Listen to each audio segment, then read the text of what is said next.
Whoa, what is he biting on? Whoa! Okay. Before we start, please note that the game contains adult romance and novelty.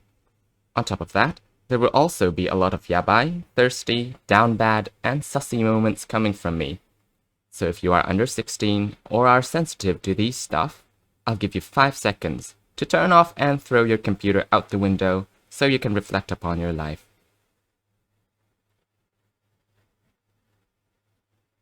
Okay, now you have been warned. And for those who still remained here, I assume you are as weird and disgusting as me. I like it. Well then, sorry for the wait. Let the show begin. Enjoy.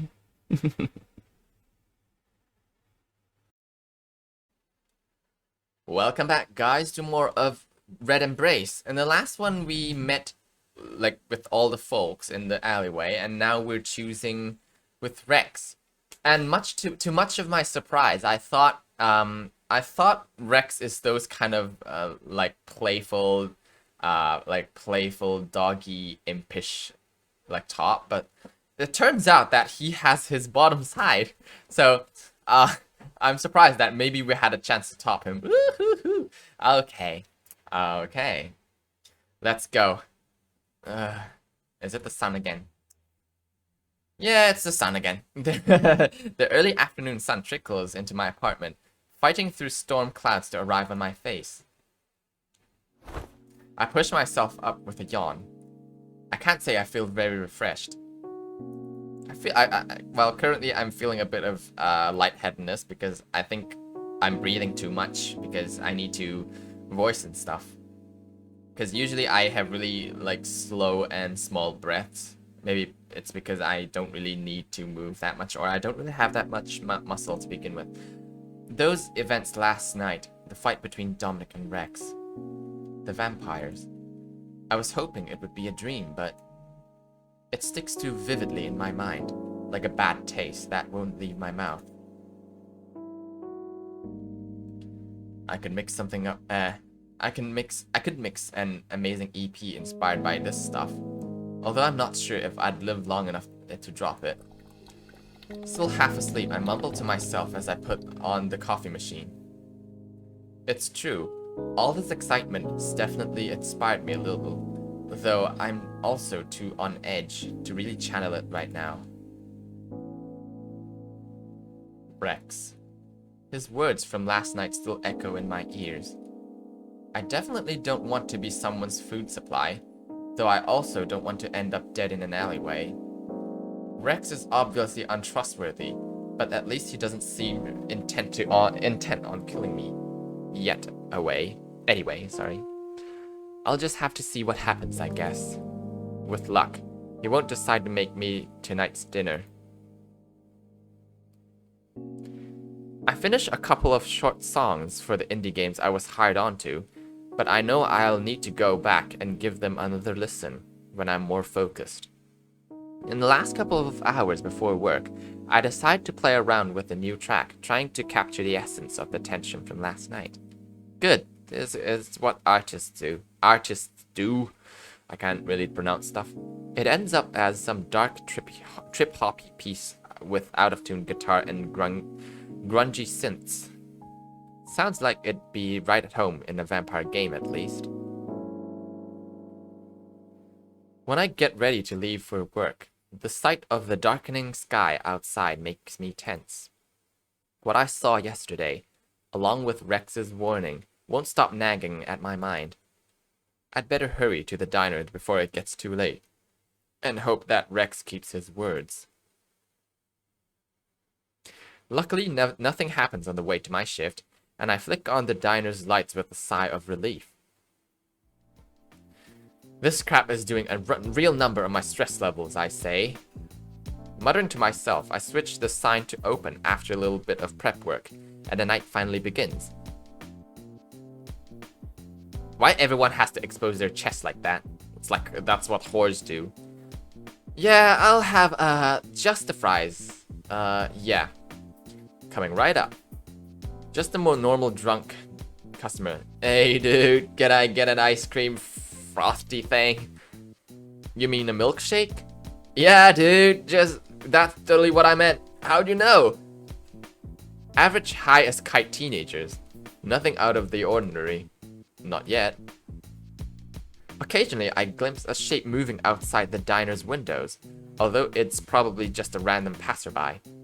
For some reason, though, I have an uneasy feeling. It's like I'm being watched, and not in the comforting guardian angel way either. Whew. Closing time finally rolls around.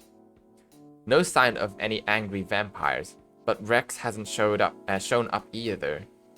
I don't know if I should be worried or relieved. Not sure what I expect from someone like him, though.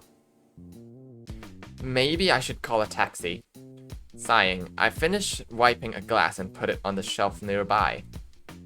Right as I turn around and start leaving the bar, the diner door violently swings open. Oh, here he is! You. Hey, that's no way to say hi to your cool vampire master, is it? You're not my master, you're wearing a collar. You're the servant. You're the bitch. How about a nice hello, sir? Or, please take me, sir? Or, whoa, yeah, this guy's a brat. Just like Shoto and Mista. Where they say they're a top, like alpha top, but no, they're not. Like, everyone knows they're a bottom. Don't even lie. I roll my eyes, pointedly ignoring the rest of his blabbering. Please take me, sir. I can't believe he did that. It's just like the two of those. These two bottoms. I still can't laugh. Those two are so good. I mean, of course, I know they know, but they're putting up a show, like a really good show. If he's going to go on like this every night, I think I'd rather be drained dry and put out of my... I mean, well, I can't say you're wrong. Hey, are you listening? Don't tune me out like that. You're gonna hurt my feelings. Rex strides up to the counter, leaning forwards and propping up his elbows on the white surface. Yeah, just make yourself at home, sure. What do you come here for anyways, to torment me? Rex lets out a theatrical sigh, staring at me with sparkling silver eyes. Nah, well, I gotta make good on my promise, you know. Your promise? When I repeat his words in confusion, he nods, clearing his throat. Yeah, keeping my cute blood bag safe, that's all. I figured I'd stop in to make sure nothing weird happened while you were alone. Am I entirely misunderstanding things, or your blood bag? Wow. Is Rex saying he's trying to protect me? Yeah. No, I think I've got it wrong. He just wants me safe so he can use me as a blood bag. Gee, thanks. I was having a real tough time fighting off the junkies until my knight in shining armor showed up. I didn't mean them, dumbass. The other vampires out there. To my surprise, Rex actually gets a little worked up at my snide comment, and a sour look flickers across his face. He must be taking this whole protecting business pretty seriously. What? You mean I can't just grab some garlic from the kitchen to defend myself? Garlics don't do shit all to vampires, except make us smell funky. Rex snorts, grabbing a straw and fiddling with it between two fingers. I'm being serious though. Strangers like you, they're pretty damn rare. I'm kinda surprised no one pounced on you yet. Maybe your fellow vampires have more self-restraint than you. Ever think about that? It's not my fault. They were totally giving me those fuck me eyes back in the alleyway. Or maybe it was more please don't kill me eyes. Kinda hard to tell the difference sometimes. Jesus, what kind of messed up sex life do you have? Oh. I try to keep up an annoyed front, but it's hard not to laugh at such stupid bantering. It helps that Rex is acting a little more bearable than yesterday, not just treating me like some kind of captured prey. He's definitely not my preferred conversation partner, though there are worse guys to be around. As I watch him lean lazily on the counter, a question pops up in my mind. Hey, how did you get turned into a vampire anyway? You seem a lot happier about being one than, say, someone like Dominic. Don't do that. Come on. You're ruining it. You're trying to bag his pussy. Come on. His bussy.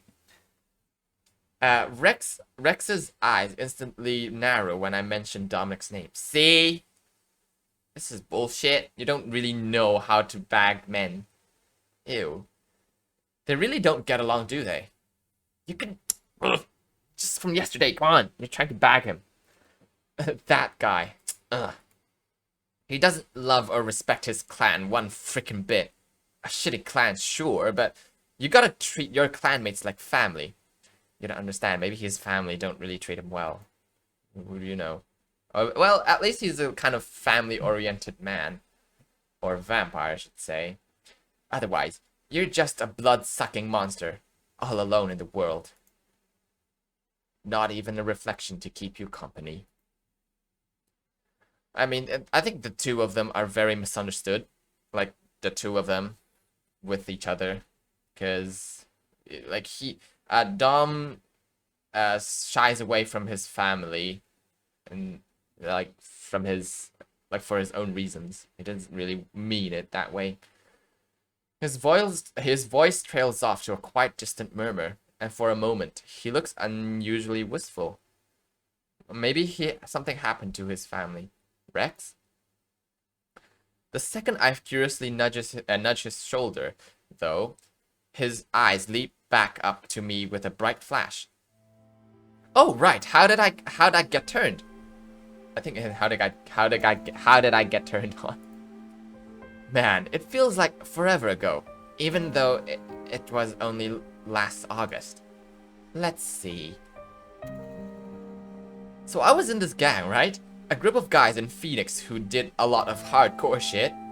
Rex starts recounting his tales with an eager grin, clearly fond of the memory. You were in a gang? Yeah, well... My parents had some problem, so I kinda wanted to get out of here. His smile falters briefly, eyes shifting to one side to evade my puzzled gaze. The guy in the group were so cool as hell though, just like brothers. We had a lot of fun, did some crazy things, almost died a couple times. But guess what? One of them was friends with a fucking vampire. He was awesome, real strong, but we thought that was just cause he pumped a shit ton of iron. None of us knew what he was though. It kinda came out of left field, I don't know. When he pulled me aside one day and was all, "Hey man, you wanna become part of the cooler gang?" Rex keeps beaming while he's talking, but a shadow of something like guilt crosses his face all of a sudden. I thought he meant my buddies and I would all be joining together. I didn't really think he was serious when he talked about the whole vampire shit. Figured it was some weird freaky hazing things. But he only bit me, not them. He took me down there to San Fran and brought me into the Helgen. I couldn't talk to the guys back in Phoenix. I mean, how would they understand something like that? Seems to be struggling to keep up a cheery voice. Yeah, good. I can somehow sense that, so I toned down a little bit. His gang of back in Arizona must have been pretty dear to him. Oh. That's not bad though. The other guys in Helgen are great. Really chill about feeding and everything. And being a vampire is awesome, once you get used to it. Really? You wouldn't go back to being normal if you could? I mean... My question makes Rex hesitate, and he stares at me for a long few seconds. He doesn't really seem to know the answer himself. I get that impression from seeing his conflicted eyes. Christ, why do you gotta ask such hard fucking questions, man? He screws his face up in a playful, annoyed way, nudging a fist against my shoulder. Hey, careful with that vampire strength of yours. You might break something. You little shit, you're gonna make me break something. I snicker at Rex as Rex waves his plastic straw threateningly in my face. A grin returns to his lips. This guy, maybe he's not as bad as I first thought. Yeah, I trust him a little bit more. Honestly, he just reminds me of a goofy teenager. When he's not leering at me with his fangs, that is. I guess you should be heading home, huh? Letting out a long sigh, Rex pushes away from the counter, shoving his hands into his pockets. Yeah, it's gotten pretty late. Surprisingly, I'm a little reluctant to leave. Damn, I must really be starved for company if I enjoy talking to this guy. I really need to get out more. Good one. I grab my keys and follow Rex over to the door, and we head outside to the night road. Hey, I'll walk you home, okay? I open my mouth to reflexively refuse the offer out of pride, but the eager, hopeful look in Rex's eyes makes the words stuck back in my throat. Sure, can't hurt, I guess. Just don't expect to be invited in for tea or anything. Huh? Why would I want to be invited in when the best drink's standing right in front of me? And here I was thinking you'd gotten past seeing me as a 3-course meal. My road back home is usually pretty quiet and lonely, so Rex's happy chattering along the way is a welcome change. He talks about his clan a lot, raving about how the older members are so cool, just like a sports fanboy or something. Yeah, he's a fanboy. I'm almost envious. Yeah, I mean, from time to time, I also feel lonely, but you have to learn how to deal with that, because otherwise it would cloud your judgment a lot. Like, loneliness would corrupt you a lot, and you would make a lot of, like, ill-planned judgment. Yeah, just because you would like to have some company or love. Like that. I don't think I've ever had a group of friends, or even family, as close as Rex apparently is with his clanmates. Some of what he says seems a little at odds with his actions, though. After all, why isn't he hanging out with his clans instead of with me? He likes you. A few blocks away from my apartment, Rex and I round the corner into a narrow side road, idly talking about some old 80s movies. Excuse me. I had to cough. Sorry.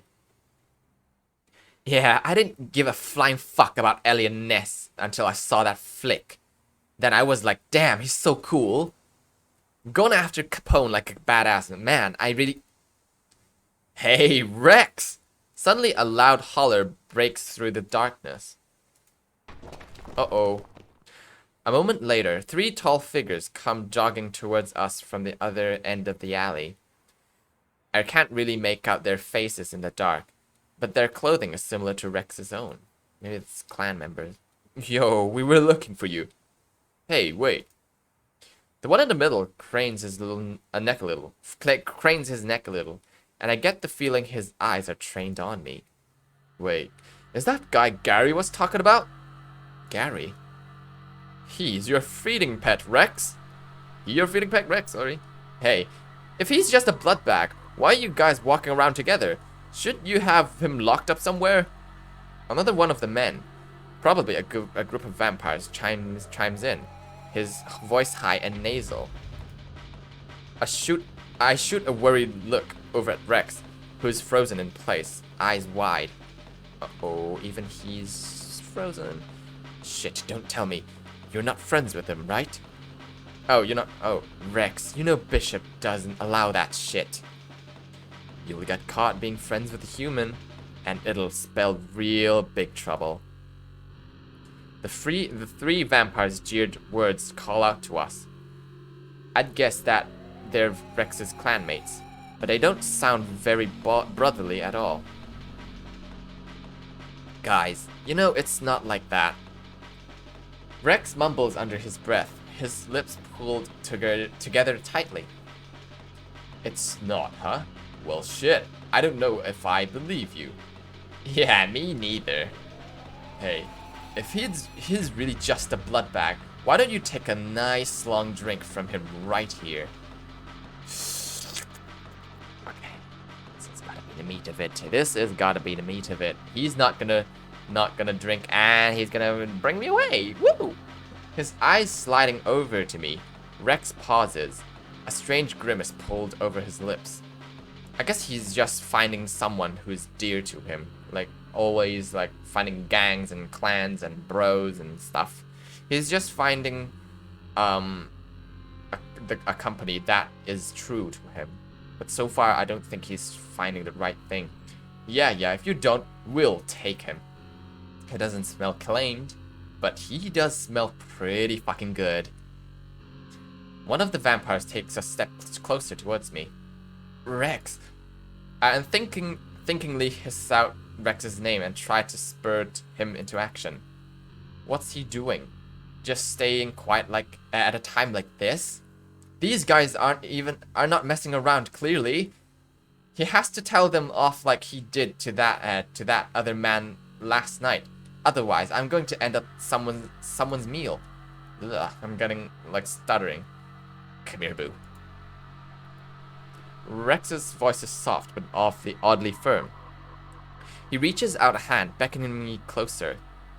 The light in his eyes is much different from earlier. Right now, it reminds me of how he looked when we first met. Hunger, eager, but also just faintly a little sad. I mean, we have to.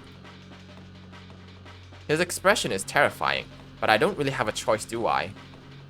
I trust Rex more than these other guys, at least, even if it's just a tiny amount, and I don't want to get into a fight. Reluctantly, I step closer to him, although I try to keep a couple of feet between us. I said, come here. But a second later, Rex lunges forwards, grabbing me and pulling me into his arms. Uh-oh. That's more like it. Hey Rex, see if you can get him to make some of that cute noises. I love it when they're scared. Sound of taunting noises barely reaches my ears, drowned out by my own pounding heartbeat. I stare up at Rex, silently pleading for him to have an escape plan. Yeah, he's scared, alright. So fucking cute, it's driving me wild. It takes me a few seconds to recognize the meaning behind his low growled voice. Sorry.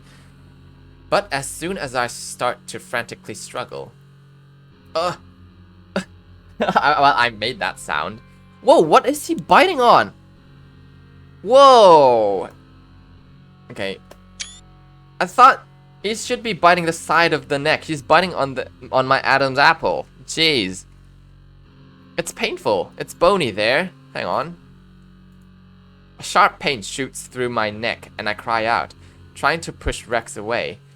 But it feels like two small blades are splitting open my skin, driving deep into my neck. It's so terrifying that I can barely breathe. But soon, the pain starts to melt away. In its place comes something completely different. A strange, warm tingle that spreads through me from where Rex's fangs are sunk into my neck.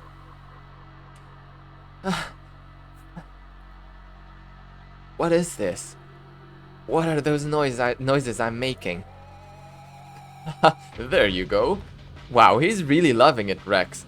You got away with them for sure. A deliciously sweet sensation starts to flow down my spine. Nice.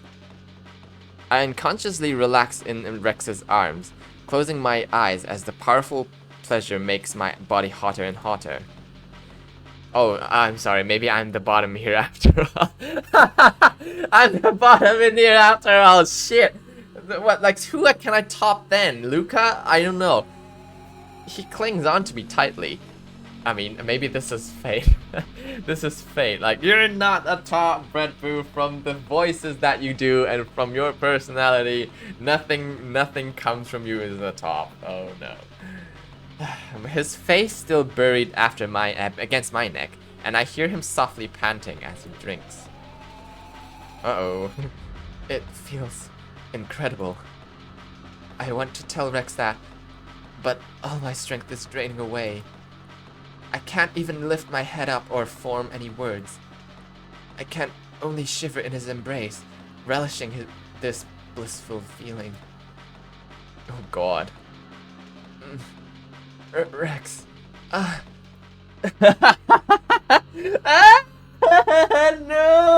I'm gonna be a part of just like people say. People are gonna make fun of me.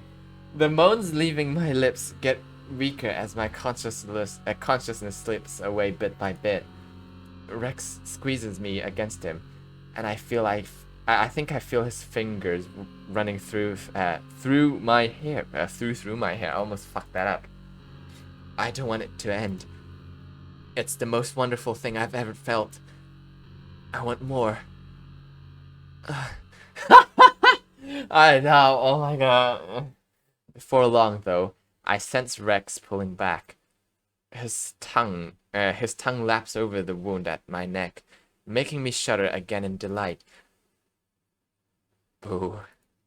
His voice whispers passionately in my ears. Boo, I hear his voice, even though I can't understand what he's saying. It might be something important, but it's too hard to focus.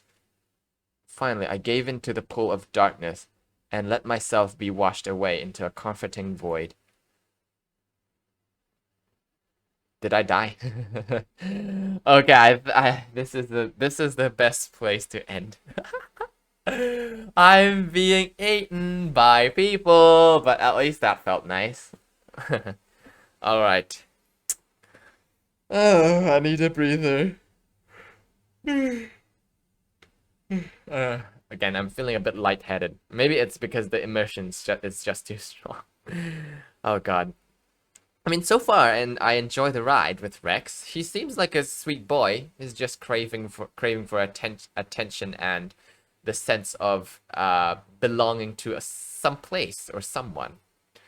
I mean, well, I kind of understand because as a therapist, I see a lot of these people. So, anyway, I hope you guys enjoy this. I mean, I hope you guys don't clip those moaning stuff because that's not gonna be fun for me. I mean, oh geez, I'm burping a lot. Maybe it's because I'm voicing a lot and there's some air entering my stomach. So, pardon me if I burp. So, thank you guys so much for watching, and I'll see you guys in the next one. Bye bye.